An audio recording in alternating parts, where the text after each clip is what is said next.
Saudara-saudara, bayangkan dunia di tahun 1950-an. Perang dunia baru saja usai, tapi ketegangan belum benar-benar reda. Amerika Serikat dan Uni Soviet berebut pengaruh, sementara bangsa-bangsa Asia dan Afrika berjuang menegakkan kemerdekaan. Di tengah pusaran itu, Indonesia mengambil langkah berani, mengundang puluhan negara ke Bandung demi satu cita-cita, kemerdekaan dan kesetaraan. Dari sinilah lahir Konferensi Asia Afrika 1955, peristiwa yang mengubah wajah dunia dan menorehkan nama Indonesia di panggung sejarah. Di kaki Gunung Tangkuban Perahu, semangat baru tumbuh. Semangat untuk berdiri sejajar, menolak kolonialisme, dan menulis sejarah dengan tangan sendiri. Inilah lintasan sejarah Konferensi Asia Afrika. Pada dekade 1950-an, dunia baru saja keluar dari kengerian Perang Dunia II, namun perdamaian yang diimpikan belum sepenuhnya terwujud. Dua kekuatan besar, Amerika Serikat dan Uni Soviet, muncul sebagai poros baru yang saling bersaing dalam ideologi, ekonomi, dan militer. Persaingan itu menandai lahirnya Perang Dingin, sebuah masa ketika ketegangan global tidak lagi diukur oleh pertempuran senjata, melainkan oleh pengaruh politik dan hegemoni ideologis. Dunia seolah terbelah menjadi dua blok besar, Barat dan Timur, yang berlomba menguasai ruang-ruang strategis di Asia dan Afrika. Di tengah ketegangan geopolitik itu, bangsa-bangsa Asia dan Afrika mulai bangkit dari sisa-sisa kolonialisme. Gelombang dekolonisasi merebak dari India, Indonesia, Burma, hingga Afrika Utara. Negara-negara yang baru merdeka menghadapi tantangan yang serupa, membangun kedaulatan politik dan ekonomi, sekaligus mencari tempat yang terhormat di antara kekuatan besar dunia. Dalam situasi seperti itu, muncul kesadaran baru di antara para pemimpin Asia dan Afrika bahwa kebebasan politik tidak akan berarti tanpa solidaritas antar bangsa yang memiliki nasib sejarah yang sama. Indonesia menjadi salah satu motor utama dalam proses kebangkitan ini. Sebagai negara muda yang baru merdeka, Indonesia tampil aktif dalam percaturan diplomasi internasional, menyuarakan kemerdekaan dan kesetaraan bagi bangsa-bangsa Asia dan Afrika. Di bawah kepemimpinan Presiden Soekarno dan Perdana Menteri Ali Sastroamidjojo, diplomasi Indonesia tidak hanya mencari pengakuan, tetapi juga berupaya menegakkan tatanan dunia yang lebih adil dan damai. Dalam konteks inilah, Tanah Parahyangan dengan Gunung Tangkuban Perahu sebagai saksi bisu peradaban menjadi simbol yang hidup dari semangat kebangkitan itu. Bandung yang terletak di kaki gunung itu bukan sekadar kota yang menampung pertemuan para pemimpin dunia, melainkan juga ruang spiritual di mana cita-cita kemerdekaan dan persaudaraan antar bangsa dikumandangkan. Seperti Tangkuban Perahu yang berdiri kokoh di tengah kabut, Bandung menjadi lambang keteguhan bangsa-bangsa Asia dan Afrika dalam menghadapi badai politik global. Konferensi Asia Afrika 1955 tidak lahir secara tiba-tiba. Ia merupakan hasil dari proses panjang yang berawal dari berbagai pertemuan dan kesepakatan antar negara Asia pasca Perang Dunia II. Rangkaian peristiwa seperti Colombo Plan 1950, Konferensi Kolombo 1954, dan Konferensi Bogor 1954 menjadi batu pijakan penting yang mengantarkan Bandung pada April 1955 menjadi panggung sejarah dunia. Melalui jalur diplomasi yang konsisten, Indonesia bersama negara-negara sahabat membangun jembatan solidaritas yang kelak melahirkan dasar moral politik internasional baru, Dasasila Bandung, dan menumbuhkan benih bagi terbentuknya gerakan non-blok pada tahun 1961. Bandung menjadi titik temu antara idealisme dan realitas dunia pasca perang. Di sanalah semangat untuk berdiri sejajar, menolak dominasi, dan menegakkan keadilan internasional memperoleh bentuknya yang paling nyata. Dan di balik semua itu, Tangkuban Perahu tetap berdiri diam, menjadi saksi sejarah bahwa dari tanah yang tenang dan sederhana, lahir gelombang perubahan yang mengguncang dunia. Gagasan untuk membangun kerja sama antar negara Asia mulai mengemuka di awal 1950-an. Negara-negara seperti India, Burma, dan Indonesia menjadi pelopor dalam mengusulkan forum yang dapat mempertemukan negara-negara merdeka di Asia untuk membicarakan masa depan kawasan secara independen dari pengaruh blok besar dunia. Salah satu tokoh penting yang mendorong gagasan ini adalah Perdana Menteri India, Jawaharlal Nehru, yang sejak 1947 telah menyerukan pentingnya solidaritas Asia melalui berbagai pertemuan regional. Gagasan Nehru ini disambut baik oleh para pemimpin Asia lainnya, termasuk UNU dari Burma dan Ali Sastro Amijoyo dari Indonesia. Mereka percaya bahwa Asia yang baru merdeka harus memiliki suara sendiri di panggung internasional, bukan sekadar menjadi objek dalam politik global. Kesadaran itu kemudian berkembang menjadi upaya nyata untuk mengadakan pertemuan antar negara Asia yang kelak menjadi embrio bagi Konferensi Kolombo 1954 dan Konferensi Asia Afrika 1955. Sebelum dua konferensi penting itu berlangsung, muncul pula inisiatif kerjasama yang lebih awal, yaitu Colombo Plan 1950, yang menjadi salah satu bentuk awal kolaborasi antar negara di kawasan Asia Pasifik, meskipun masih berada dalam kerangka dominasi negara-negara persemakmuran.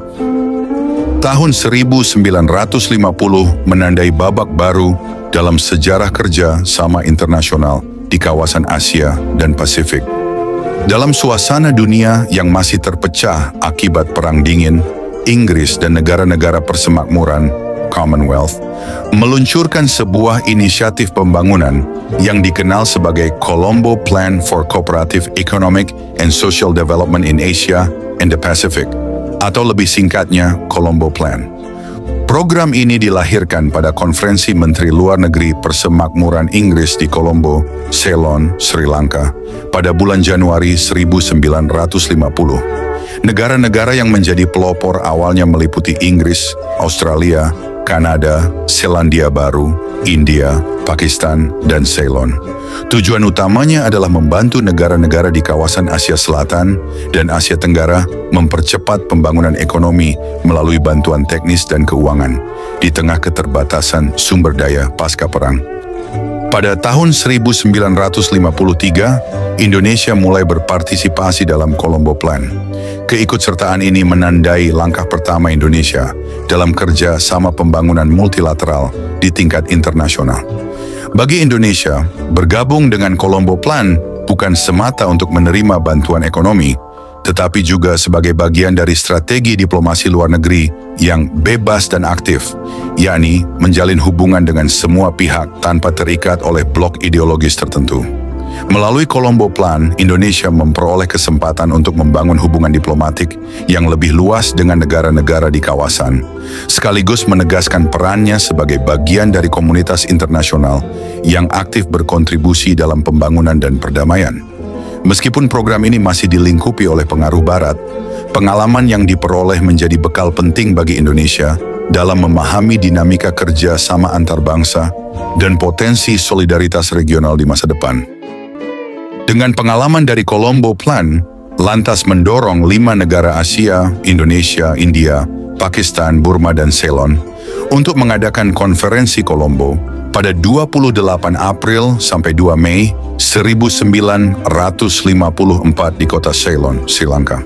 Pertemuan ini merupakan tindak lanjut dari hubungan yang telah terjalin melalui Colombo Plan, namun dengan semangat yang lebih mandiri dan politis. Berbeda dari Colombo Plan yang digagas oleh negara-negara persemakmuran dan didominasi kepentingan Barat, Konferensi Colombo lahir dari inisiatif negara-negara Asia sendiri. Kelima negara tersebut memiliki kesamaan latar belakang historis dan politik.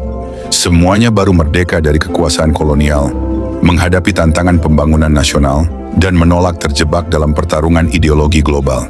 Karena itu, mereka dikenal sebagai pancanegara. 5 negara yang menjadi pelopor upaya membangun jalan tengah di tengah dunia yang terbelah. Mereka tidak ingin Asia menjadi ajang perebutan kekuasaan, tetapi menjadi kawasan yang berdaulat dan damai. Dalam pertemuan tersebut, para pemimpin Asia membahas situasi dunia pasca Perang Korea, ketegangan di Indochina, dan kemungkinan peran negara-negara Asia dalam menciptakan perdamaian internasional yang lebih adil. Delegasi Indonesia dipimpin oleh Perdana Menteri Ali Sastroamidjojo, seorang diplomat ulung yang memahami pentingnya menyeimbangkan idealisme kemerdekaan dengan realitas politik internasional.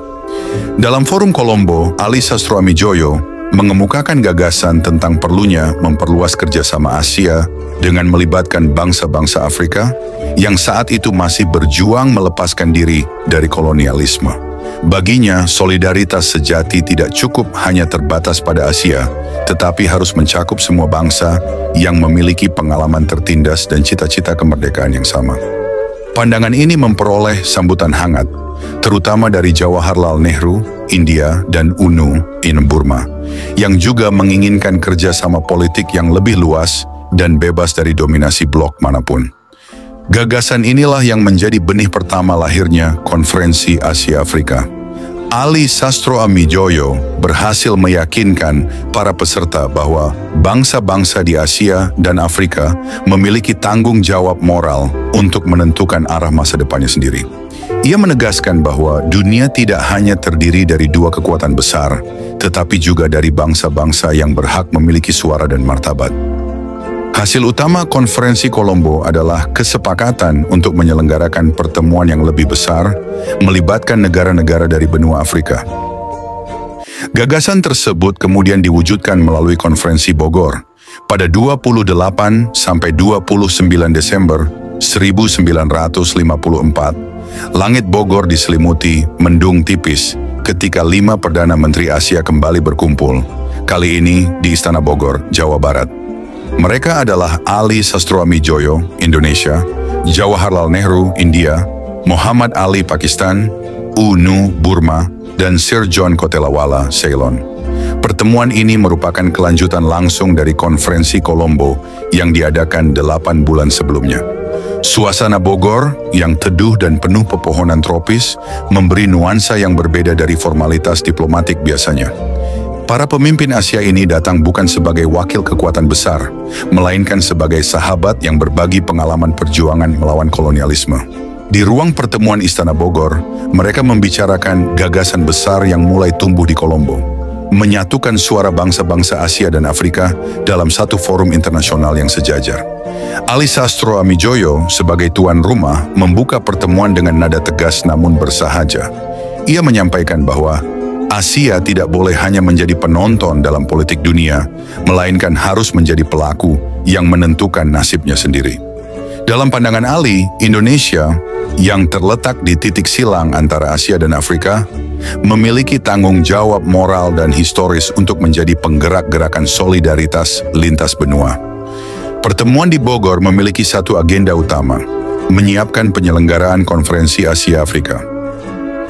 Dalam pembahasan yang berlangsung selama 2 hari, disepakati bahwa tujuan konferensi yang akan datang adalah memajukan kerjasama dan saling pengertian antar bangsa Asia dan Afrika, terutama dalam bidang ekonomi, kebudayaan, dan politik.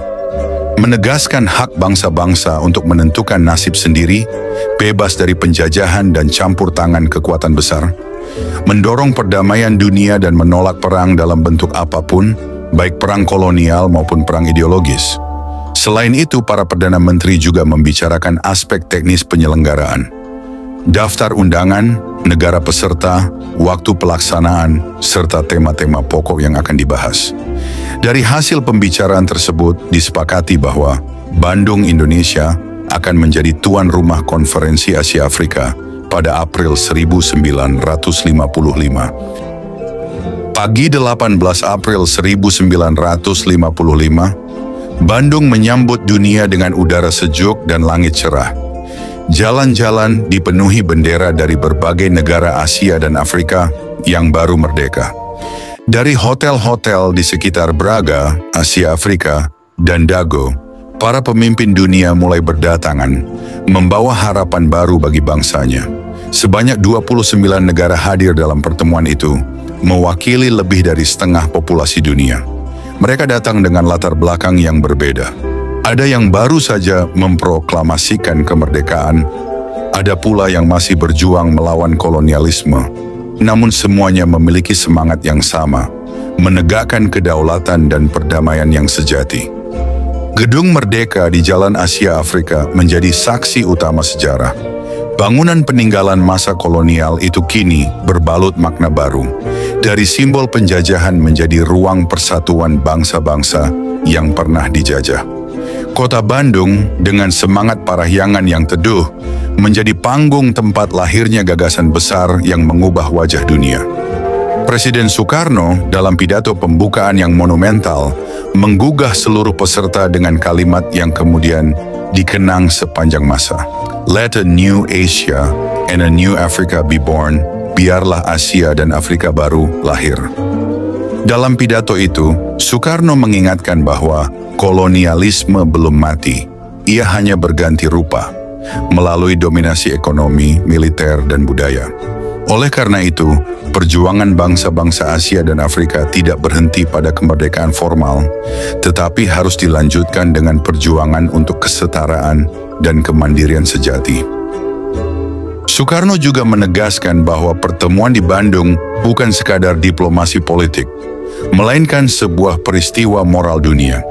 Ia menyerukan agar bangsa-bangsa Asia dan Afrika bersatu, menolak ketakutan, dan tidak tunduk pada tekanan dari kekuatan besar manapun.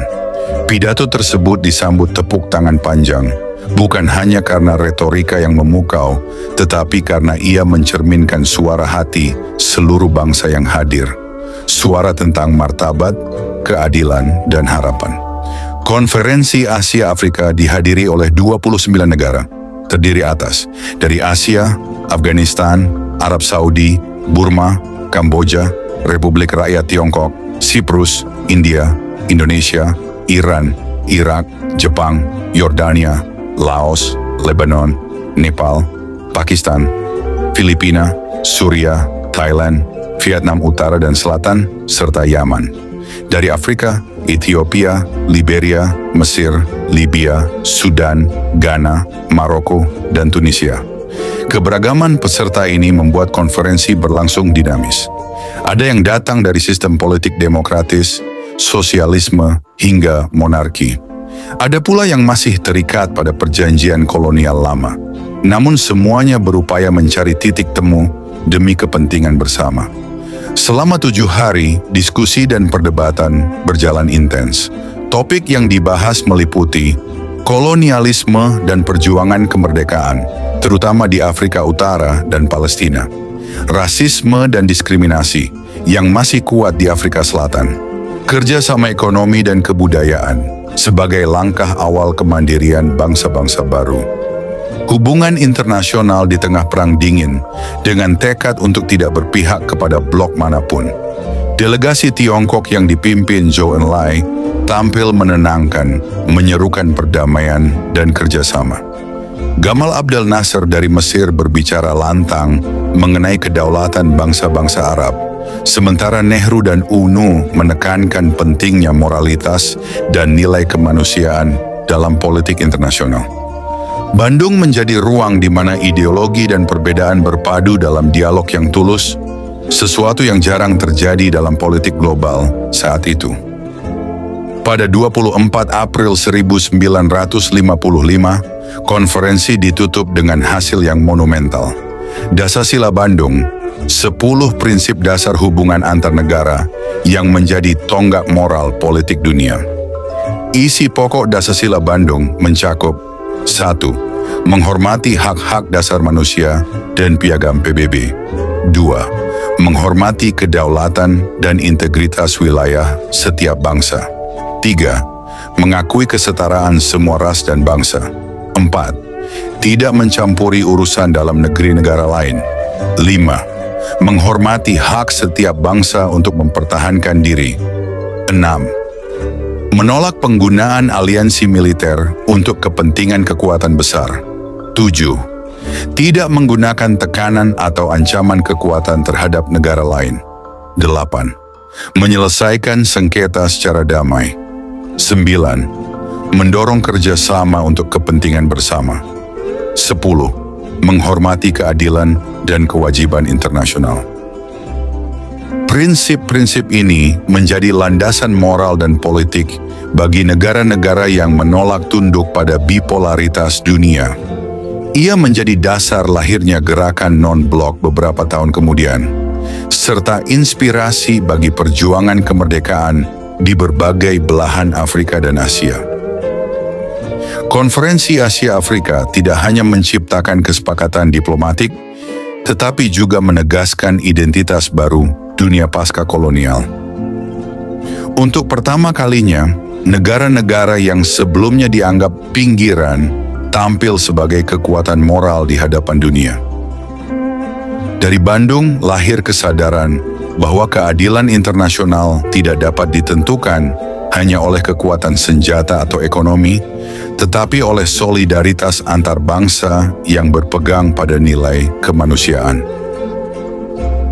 Konferensi Asia Afrika juga menandai pergeseran paradigma dalam hubungan internasional. Dari politik dominasi menuju politik kesetaraan, dari ketergantungan menuju kemandirian. Dalam konteks Perang Dingin, Bandung memperkenalkan alternatif ketiga, jalan damai dan non-blok yang menolak keterikatan ideologis. Lebih dari sekadar konferensi, Bandung adalah simbol lahirnya dunia baru, dunia yang berani berbicara dengan suaranya sendiri.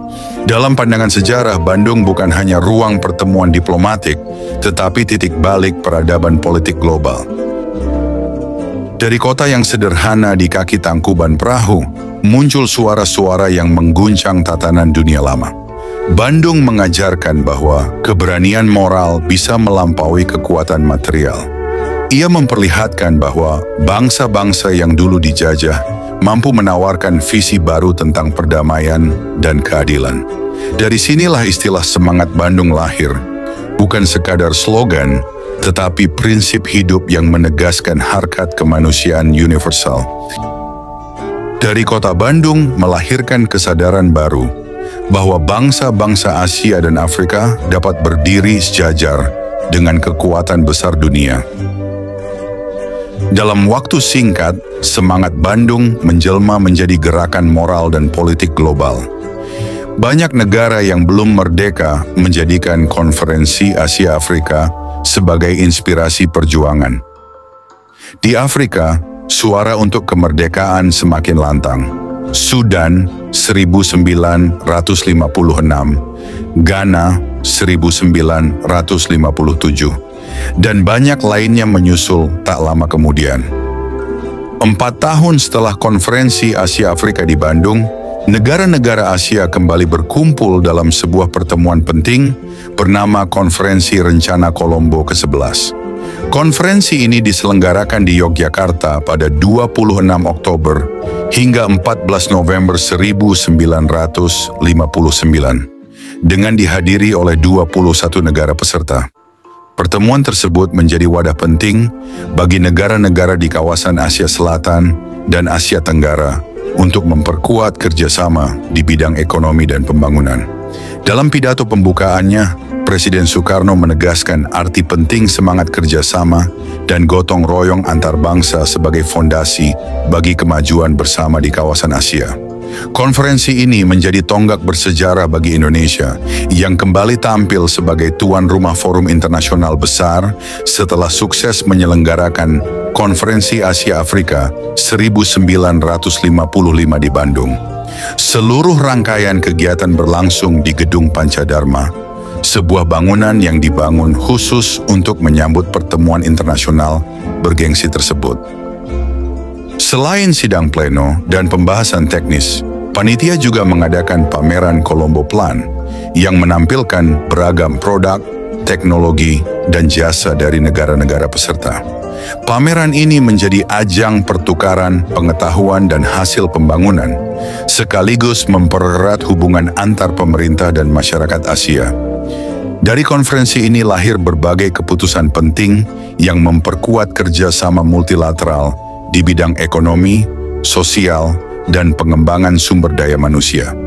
Momentum tersebut semakin menegaskan peran Indonesia sebagai salah satu penggerak utama kerjasama pembangunan di kawasan Asia.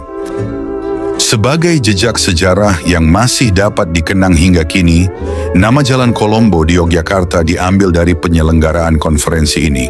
Sementara itu, Arsip Konferensi Rencana Kolombo 1959 telah ditetapkan sebagai bagian dari memori kolektif bangsa Indonesia, menegaskan nilai historis dan diplomatik yang melekat dalam peristiwa tersebut. Sementara itu di Asia, solidaritas antar negeri berkembang melalui forum-forum kerja sama ekonomi dan kebudayaan. Namun di balik optimisme itu, dunia tengah memasuki masa yang semakin tegang. Perang Dingin mencapai puncaknya. Krisis Suez 1956,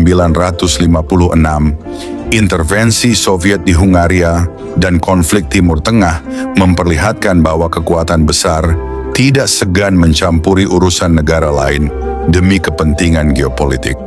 Dalam situasi seperti ini, semangat tidak memihak yang digagas di Bandung menemukan bentuk barunya, gerakan non-blok. Saudara-saudara, dari konferensi Asia Afrika lahirlah gagasan non-alignment atau ketidakberpihakan. Sikap ini bukanlah bentuk netralitas pasif, melainkan pendirian aktif untuk mempertahankan kemandirian politik dan moral bangsa-bangsa yang baru merdeka. Negara-negara Asia dan Afrika menolak menjadi alat dalam persaingan dua blok besar, Barat yang dipimpin Amerika Serikat dan Timur yang dipimpin Uni Soviet. Dalam berbagai forum lanjutan pasca Bandung, para pemimpin dunia membahas arah baru gerakan ketidakberpihakan ini. Beberapa pertemuan penting menjadi tonggak pembentuknya. Konferensi Beograd Kairo 1956 sampai 1957. Pertemuan informal antara Soekarno, Jawaharlal Nehru, dan Gamal Abdel Nasser untuk memperkuat kerjasama Asia Afrika. Konferensi Accra, Ghana, 1958. Dipimpin oleh Kwame Nkrumah, dihadiri negara-negara Afrika yang baru merdeka, menegaskan pentingnya persatuan negara-negara selatan. Konferensi Beograd 1959, pra-KTT non-blok, menjadi ajang persiapan menuju konferensi tingkat tinggi yang lebih luas dan lebih terorganisasi. Dari rangkaian pertemuan ini tumbuh kesadaran bersama bahwa kemerdekaan sejati tidak hanya berarti bebas dari penjajahan fisik, tetapi juga bebas dari tekanan politik, ekonomi, dan ideologis kekuatan besar. Di antara para pemimpin dunia pasca Bandung, 5 tokoh memainkan peran kunci dalam merumuskan arah gerakan non-blok. 1. Soekarno, Indonesia, menekankan kemerdekaan nasional dan solidaritas Asia Afrika.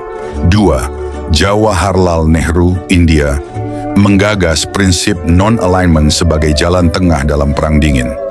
3. Gamal Abdel Nasser, Mesir, menentang imperialisme Barat melalui nasionalisasi terusan Suez 1956. 4. Kwame Nkrumah, Ghana, menjadi suara utama Afrika yang menolak kolonialisme dalam bentuk baru. 5. Josip Broz Tito, Yugoslavia, pemimpin Eropa Timur yang menolak dominasi Uni Soviet dan membawa perspektif Eropa ke dalam gerakan ini. Kelima pemimpin ini kemudian dikenal sebagai 5 pendiri gerakan non-blok. Mereka tidak hanya berbagi visi politik, tetapi juga keyakinan moral bahwa dunia membutuhkan tatanan yang lebih adil dan berimbang, di mana setiap bangsa bebas menentukan nasibnya sendiri. Seiring waktu, gagasan untuk mengadakan konferensi internasional mulai menguat. Indonesia, India, Mesir, Ghana, dan Yugoslavia mengambil inisiatif untuk menghimpun negara-negara yang sepakat pada prinsip non-blok. Persiapan dilakukan secara bertahap melalui pertemuan bilateral dan regional. Pada tahun 1960, sidang-sidang Perserikatan Bangsa-Bangsa menjadi panggung di mana solidaritas Asia Afrika semakin nyata. Negara-negara ini kerap mengambil posisi bersama dalam isu-isu penting seperti dekolonisasi, apartheid, dan perdamaian dunia. Akhirnya pada 1 September 1961, konferensi tingkat tinggi KTT non-blok pertama resmi dibuka di Beograd, Yugoslavia. Sebanyak 25 negara hadir sebagai peserta penuh, dengan beberapa negara lain sebagai pengamat. Mereka mewakili Asia, Afrika, Amerika Latin, dan Eropa Timur. melanjutkan semangat Bandung dalam skala yang lebih luas dan sistematis. Gerakan non-blok lahir bukan untuk menjadi blok ketiga, melainkan untuk menawarkan jalan alternatif di luar pertarungan kekuatan besar.